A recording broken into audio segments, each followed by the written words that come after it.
अस्सलाम वालेकुम।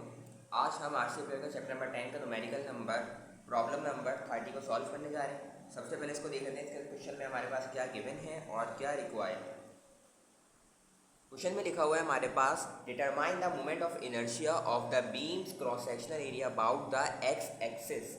हमें मोमेंट ऑफ इनर्शिया कैलकुलेट करना है अलॉन्ग द एक्स एक्सिस। पहले हम जितने भी क्वेश्चंस करते हैं वो अलॉन्ग द वाई एक्सिस है। अब हम फर्स्ट क्वेश्चन करने जा रहे हैं जो कि हमारे पास अलॉन्ग द एक्स एक्सिस होगा। पिछले क्वेश्चन के अंदर मैं आपको बता चुका हूँ कि एक्स एक्सिस के अगर हमारा क्वेश्चन आ जाए तो हम किस तरह सॉल्व कर सकते हैं, मगर इधर हम बाकायदा इसको हम क्या करेंगे, मोमेंट ऑफ इनर्शिया कैलकुलेट करेंगे अलॉन्ग द एक्स एक्सिस। अगर हम बात करें मोमेंट निकालने की, तो मोमेंट निकालने का जो हमारे पास फॉर्मूला है वो है हमारे पास I x equal to I x dash plus A D Y का स्क्वायर।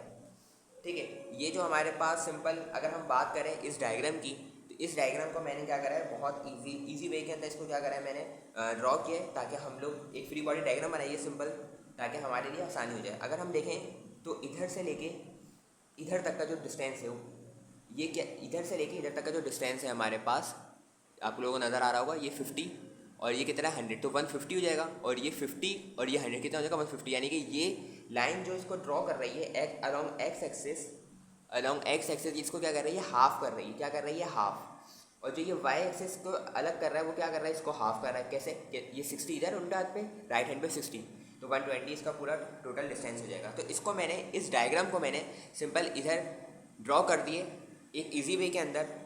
तो अगर आप लोगों को नज़र आ रहा हो तो आप लोगों ने देखा होगा, मैंने आप लोगों को ऊपर बताया था कि 100 प्लस 50 ये आधा पोर्शन हो जाएगा 150, यानी कि, और इधर नीचे पोर्शन आधा 150 इधर हो जाएगा। और इधर कितना बताया था 60 और 60, तो यानी कि पूरा कितना हो गया 120। और जो इधर की जो विड्थ है ना, इस जो मेरे पास ये जो स्ट्रिप भी कह सकते हैं हम इसको, ये स्ट्रिप की जो विड्थ है वो कितनी है हमारे पास 15 मिलीमीटर।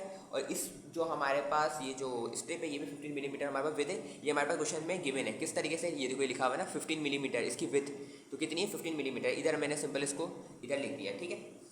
और अगर हम बात करें इसकी विड्थ, तो इसकी विड्थ कितनी है 15 मीटर। ये इधर से लेकर इधर तक का जो फासला है वो कितना है 15 मिलीमीटर, तो इसका भी हमारे पास सिंपल 15 मिलीमीटर ही फासला होगा।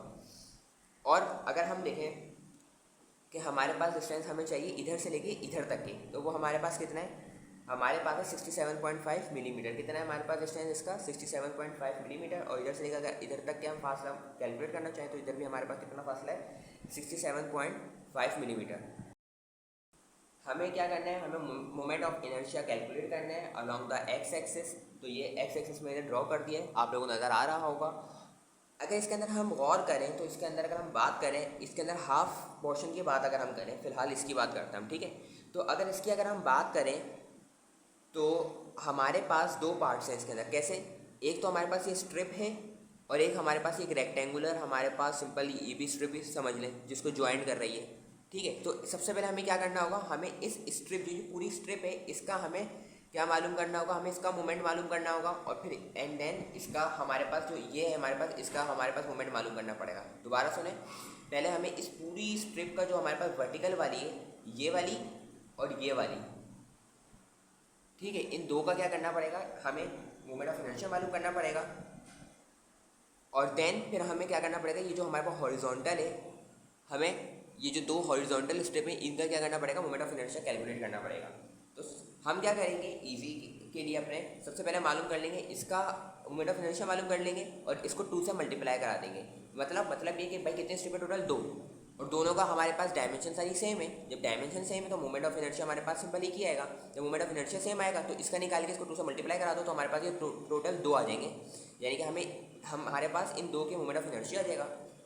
और अगर हम बात करें इन दो की, तो इसका भी सिंपल इसका एक निकाल लो मोमेंट ऑफ इनर्शिया और इसको 2 से मल्टीप्लाई करा देना, तो मतलब कितने स्ट्रिप है 2, तो 2 का आ जाएगा। अगर 3 स्ट्रिप होती तो 3 से मल्टीप्लाई कराते तो तीनों का आ जाता, ठीक है। तो ये स्मार्ट वर्क कह सकते हैं हम इसको हम नाम देते हैं C1 का, क्योंकि हमें सबसे पहले C1 को कैलकुलेट करेंगे, तो इसको C1 नाम दिया, इसको भी C1 नाम दे दिया सिंपल सा। इसको C2 नाम दे दिया, इसको भी C2 नाम दे दिया, यानी कि पहले C1 पे काम करेंगे फिर हम देन C2 पे काम करेंगे। अगर हम C1 की बात करें फॉर 1, इसको मैं नाम दिया 1, इसको नाम दिया मैंने 2, ठीक है। तो सबसे पहले हम 1 पे काम कर लेते हैं। और इधर मैंने लिखा है फॉर 1, तो पहले हम कैलकुलेट करेंगे IX1, फिर हम कैलकुलेट करेंगे IX2। मतलब ये कि मैंने क्या करा था, इधर ये कहा था ना कि ये जो स्ट्रिप है वर्टिकल, इसका मोमेंट ऑफ इनर्शिया मालूम करेंगे, यानी कि इसका मालूम करेंगे एक्स एक्सेस के अलॉन्ग मालूम करने, तो IX हो जाएगा। और पहला वाला तो IX1 मालूम करेंगे सबसे पहले, ठीक है। और इसका भी IX1 था हमारे पास, तो सिंपल इसको कर देंगे 2 से मल्टीप्लाई, वो एंड में करा देंगे। आप उसको छोड़ दें। सबसे पहले ये देखने की स्ट्रिप वर्टिकल में, तो उसका क्या निकालना है, मोमेंट ऑफ इनर्शिया नहीं, आई एक्स मालूम करना है, 1 है तो 1, तो आई एक्स 1 हो गया। और ये जो होता है इसका क्या है, आई एक्स, इसका 2 हमें कैलकुलेट करना है, आई एक्स 2। क्यों? क्योंकि हमारे पास इसको हमने जो फिगर नाम दिया इसको 2 का नाम दिया, ये रहा C2, यानी कि हमारे पास आई एक्स 2 कैलकुलेट करेंगे। आई एक्स 1 आई एक्स 2 को प्लस करेंगे तो हमारे पास इन दो का क्या आ जाएगा, मोमेंट आ जाएगा। और हमें पता है कि ये दो दो के पेयर हैं, तो दो दो के पेयर हैं तो हम क्या करेंगे, आई एक्स 1 को प्लस करेंगे आई एक्स 2 से और मल्टीप्लाई करा देंगे 2 से, बिल्कुल इस तरीके से कि 2 से मल्टीप्लाई करेंगे आई एक्स 1 प्लस आई एक्स 2 को। फाइनली हम क्या करते हैं, 1 के लिए कैलकुलेशन करते हैं। और 1 के लिए हमारे पास कैलकुलेशन क्या है, हमारे पास अगर इधर हम देखें तो इधर हमारे पास फार्मूला होता है, हमारे पास एक फार्मूला आप लोगों को याद करना पड़ेगा। वो फार्मूला किस चीज़ के लिए, देखो बात कर रहे हैं हम पहले वाले के लिए, ये पहले वाला है ना स्ट्रिप, ये पहले वाली आप लोगों को नज़र आ रही होगी, देखो ये पहले वाली स्ट्रिप आप लोगों को नज़र आ रही है, ठीक है। अगर गौर से देखो, अगर मैं आपसे पूछूं कौन सी शेप की है, तो भाई ये स्क्वायर तो कहीं से नज़र नहीं आ रहा है, स्क्वायर के चारों साइड्स इक्वल होती है, तो ये रेक्टेंगल नज़र आ रहा है आप लोगों को, क्या नज़र आ रहा है, ये सिर्फ सिंपल इसकी बात करो, ये आपको नज़र क्या आ रहा है, रेक्टेंगुलर। तो रेक्टेंगल का जो हमारे पास मोमेंट ऑफ इनर्शिया कैलकुलेट करने का जो फॉर्मूला होता है वो होता है हमारे पास BH³/12, बेस हाइट का क्यूब डिवाइडेड बाय 12। तो इसका हमने क्या करना है, सिंपल हमें कैलकुलेट करना है मोमेंट, और ऑरिजिन से ही हम बात करते हैं, आप लोगों को पता है। तो अगर हम बात करें ऑरिजिन से, तो इसका जो हमारे पास जो बेस है, इसका जो हमारे पास जो बेस होगा वो हमारे पास होगा, अगर मैं इसकी बेस की बात करूँ तो इसकी बेस क्या है हमारे पास, ये नहीं, तो बेस कितना हो गया 15, याद रखिएगा बेस कितना हो गया हमारे पास 15, बेस थी ना। और अब क्या है H क्यूब, मतलब हाइट का क्यूब, तो हाइट कितनी है हमारे पास, इधर से लेके ये पूरा डिस्टेंस जो होता है वो क्या है, हाइट। तो हाइट कितनी है भाई, ये नज़र आ रही है 150 + 150 कितना हो गया 300, तो 300 का क्यूब डिवाइडेड बाय 12। ये हमारे पास क्या आ गया, सिंपल ये रेक्टेंगल आ गया हमारे पास। अकॉर्डिंग टू फार्मूला हमें कैलकुलेट करना था, तो मोमेंट ऑफ इनर्शिया हमारे पास रेक्टेंगल का जो था वो फिलहाल इतना आ गया है। और फार्मूले में और मजीद क्या है, हमें क्या कैलकुलेट करना है, AD/²। देखो फार्मूला क्या था हमारे पास, I = IX' + AD/²। IX' क्या हमारे पास, रेक्टेंगुलर का मोमेंट ऑफ इनर्शिया वो निकाल लिया, यानी कि base into H³ divided by 12, plus की जगह प्लस, ए की जगह हम क्या लिखेंगे, सिंपल ए की जगह हमने इधर लिखा है, हमारे पास क्या होता है एरिया निकालने किसका, रेक्टेंगुलर का, रेक्टेंगल का। तो रेक्टेंगल का हमारे पास क्या होगा, simple L × B, length into breadth. तो अगर हम बात करें इसकी, तो देखो हमारे पास सिंपल क्या है, अगर इस डायग्राम के अंदर अगर हम देखें तो ये हमारे पास रेक्टेंगल है, और रेक्टेंगल हमारे पास कितना है 15 मिलीमीटर, कितना है 15 मिलीमीटर। इसकी ब्रेथ क्या है 15 मीटर, तो बेस हमारे पास हो जाएगी सिंपल 15 मिलीमीटर मल्टीप्लाई बाय उसकी लेंथ। तो इसकी लेंथ कितनी है, हाइट, यानी कि हमारे पास कितनी है इसकी हाइट है हमारे पास 300, तो 300 मल्टीप्लाई बाय 15। और अगर हम इसका सेंटर ऑफ ग्रेविटी की बात करें तो इसका सेंटर ऑफ ग्रेविटी देखो बिल्कुल एक्स एक्सिस के ऊपर ही लाई कर रहा है, तो मतलब इसका हमारे पास सिंपल क्या फासला कितना हो जाएगा 0। देखो मोमेंट ऑफ इनर्शिया का है, इसका मिड पे ही होगा ना इस पूरी स्ट्रिप का, तो हमारे पास ये क्या है, हमारे पास इसके ऊपर ही है, तो एक्स का फासला इधर से इससे लेके इधर तक है कितना है हमारे पास 0। तो हम सिंपल क्या करेंगे, इधर मैंने क्या लिखा है लेंथ इंटू ब्रेथ, और जो हमारे पास जो फासला था हमारे पास सेंटर ऑफ ग्रेविटी अगर हम कहें इसको कह सकते हैं, तो वो कितना था 0, तो इसको मल्टीप्लाई करा देंगे 15 मल्टीप्लाई बाय 300 मल्टीप्लाई बाय 0 का स्क्वायर, जो हमारे पास फासला होता है।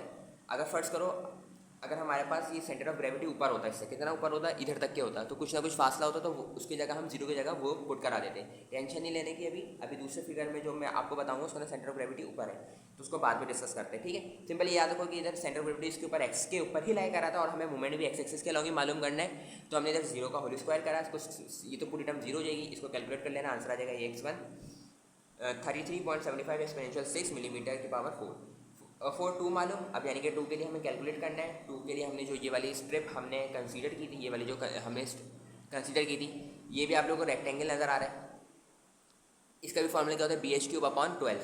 तो भाई इसकी बेस क्या हो जाएगी, इसकी बेस ये वाली होगी, बेस ये, तो बेस कितनी हो गई हमारे पास 60 + 60 कितना होता है 120, कितना होता है 120 मल्टीप्लाई बाय H³ मतलब हाइट, इसकी हाइट कितनी है ये 15, कितनी है 15, तो 15 का क्यूब डिवाइडेड बाय 12, ये नज़र आ रहा है आप लोगों को, मैंने क्या लिख दिया इधर सिंपल 120 मल्टीप्लाई 15 का क्यूब डिवाइडेड बाय 12। तो इस तरीके से हम मालूम करेंगे सिंपल, ये जो हमारे पास स्ट्रिप थी जो हॉरिजॉन्टल वे में थी, उसका हमने क्या कर लिया सिंपल, हमने मालूम कर लिया रेक्टेंगुलर का मोमेंट ऑफ इनर्शिया कैलकुलेट कर लिया। आगे हम बात करते हैं, हमने क्या लिखा है AD/²। अब हमने ये तो मालूम कर लिया, अब हमें मालूम करना है AD/²। तो इसके लिए हमें क्या करना है, इसके लिए हमें ये करना है कि इसके अंदर हमने जिस तरह मैंने बताया था लेंथ इंटू ब्रेथ हमारे पास फार्मूला होता है, तो इसका इसी तरीके से C2 का भी फार्मूला होगा लेंथ इंटू ब्रेथ। तो अगर हम इसका देखें C2 हमारे पास ये रहा, C2 हमारे पास C2 की जो हमारे पास लेंथ है वो कितनी है हमारे पास, ये पूरी इधर से लेके इधर तक की ये पूरी होगी कितनी है, 60 + 60 120, तो 120 तो ये होगी मल्टीप्लाई बाय। अब बेस क्या है हमारे पास ये बेस हो गई यानी लेंथ हो गई, और जिसकी हमारे पास विड्थ है वो कितनी 15 मिलीमीटर, कितनी ये यानी कि ये वाला पोर्शन कितना है 15 मिलीमीटर, तो 15 मिलीमीटर ऐसे लिख दिया। तीसरी बात मैंने आपको ये बताई थी कि हम उसका स्क्वायर लेंगे जिसका हमारे पास जो सेंटर ऑफ ग्रेविटी होगा उस पोर्शन का, वो ओरिजिन से जितना दूर होगा इधर हम वो लिखेंगे। मतलब ये ओरिजिन क्या है, ये रहा ओरिजिन, ये रहा, ठीक है, ओरिजिन ये रहा। हमें क्या निकालना है, स्ट्रिप का सेंटर ऑफ ग्रेविटी मालूम करना है, सेंटर ऑफ ग्रेविटी इधर होगा, तो इधर से लेके इधर तक का जो ओरिजिन का फासला होगा वो हमें इधर लिखना है। जबकि हमने x के अंदर क्या लिखा था, x के अंदर हमारे पास जो अलोंग द x एक्सिस मालूम करना है, क्योंकि इसमें लिखा हुआ मोमेंट ऑफ इनर्शिया x से मालूम करना है, तो x ही पे ही वही पॉइंट है, तो इस वजह से हमने C1 पे 0 लिखा था, ठीक है। अच्छा, अब बात करते हैं C2 के हवाले से। तो C2 के अंदर हमारे पास इधर से लेकर इधर तक जो फासला है वो कितना है, उसे हमने देखना पड़ेगा, थोड़ा डायग्राम हमें उसको देखना पड़ेगा कि हमारे पास कितना फासला है। तो इधर से लेकर इधर तक का जो फासला है हमारे पास 50 मिलीमीटर है। कितना है 50 मिलीमीटर। कैसे, देखो इधर से देखो, ये ऊपर वाली स्ट्रिप थी ना जो मैंने आपको अभी बताया, इधर से लेके ओरिजिन का है मेरे पास, ये रहा x, ये रहा ना x वाला प्लेन, तो x ये रहा, और इधर से लेके इधर तक का फासला कितना है भाई 50, कितना है 50, तो इसलिए मैंने क्या लिखेंगे इधर, क्या लिखेंगे हम 50 का स्क्वायर, तो यही पूरी टाइम उठा के मैंने इधर सिंपल लिखी थी क्या, 120 मल्टीप्लाई बाय 15 मल्टीप्लाई बाय 50 का होल स्क्वायर। इसको सिंपल कैलकुलेट करो और स्क्वायर निकालें और इसको प्लस करते हैं क्यूब पर निकाल के डिवाइड करा के, तो x2 आ जाएगा हमारे पास 4.533 एक्सपोनेंशियल 6 मिलीमीटर का होल स्क्वायर। आपको मैंने फाइनली बता दिया था कि हमारे पास जब IX निकालना होगा, हमने ये IY नहीं आएगा, सॉरी इधर IX आएगा, वो किस तरह निकलेगा 2 इंटू IX1 प्लस IX2, क्योंकि हम दोनों को निकालना है, और 2 इसलिए क्योंकि दोनों के पेयर्स के अंदर ये गिवन है। IX1 की वैल्यू 33.75 एक्सपोनेंशियल 6, और इसकी वैल्यू हमारे पास IX2 की 4.53375 एक्सपोनेंशियल 6, इसको प्लस करेंगे मल्टीप्लाई 2 करेंगे तो आंसर आएगा 76.56 एक्सपोनेंशियल 6 मिलीमीटर की पावर 4। ये हमारा फाइनली आंसर हो जाएगा। एक सिंपल सा क्वेश्चन हमने सॉल्व कर लिया, ये इंपॉर्टेंट क्वेश्चन है, इसको देख लीजिएगा। अगर कोई कंफ्यूजन हो तो आप लोग पूछ सकते हो बिल्कुल। अगर आपको वीडियो अच्छी लगी तो लाइक एंड सब्सक्राइब कर दीजिए। इंशाल्लाह नेक्स्ट वीडियो में मिलेंगे, जब तक के लिए अल्लाह हाफिज़।